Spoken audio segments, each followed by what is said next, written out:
Semeni two term. Semeni two term. Wakenya wanasema two term. Jeno nilikataa Rigathi asiimpichiwe. Mnakumbuka nikiadvise William Ruto. Nikamwambia William, I'm your secretary general.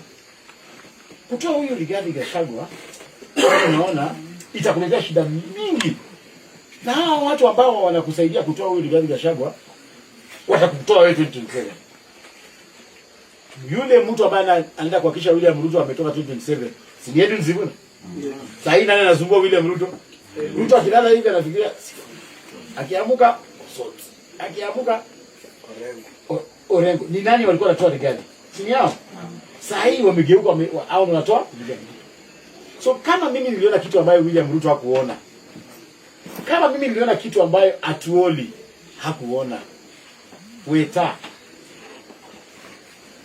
It's a high time munipatie na mniamini pia watu wangu.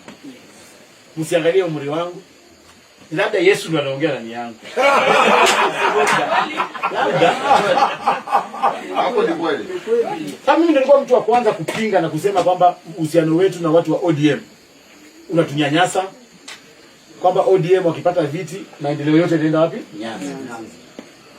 Mimi nilikataa mambo ya ODM mapema. Nikaenda against ODM hata wakati nilikuwa nachaguliwa kama senator, nikapita. Nikasema uhusiano wetu wa Luya sisi kama na ODM tumepinga. Imechukua muda gani? Sasa mmejua Sifuna amefukuzwa ODM. Sasa hii ndio mnalia. Mimi nilijua 10 years ago.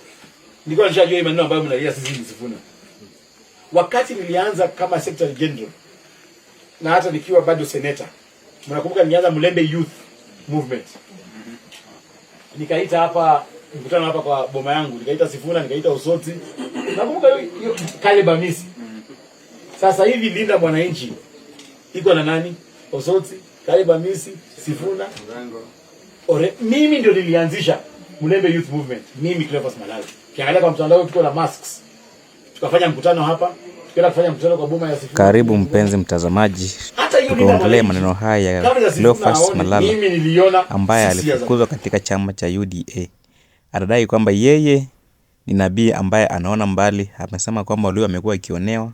So anashangaa saizi ambapo watu wanalalamika sana sana Waluo wakisema Sifuna amefukuzwa katika chama cha ODM. Yeye anasema kwamba alikuwa ameona kitambo na Waluo amekuwa kinyanyaswa katika chama cha ODM, ni kwamba tu hawakuwa wanaona wakati ule Bwana Raila alipokuwa hai. Cleophas Malala amesema kwamba alimuonya Bwana Rais Ruto dhidi ya kumfurusha Rigathi Gachagua, kwamba aliyo imefanya rais kwa wakati mgumu sana kupata uongozi mwingine two term, ambaye imeleta shida nchini Kenya.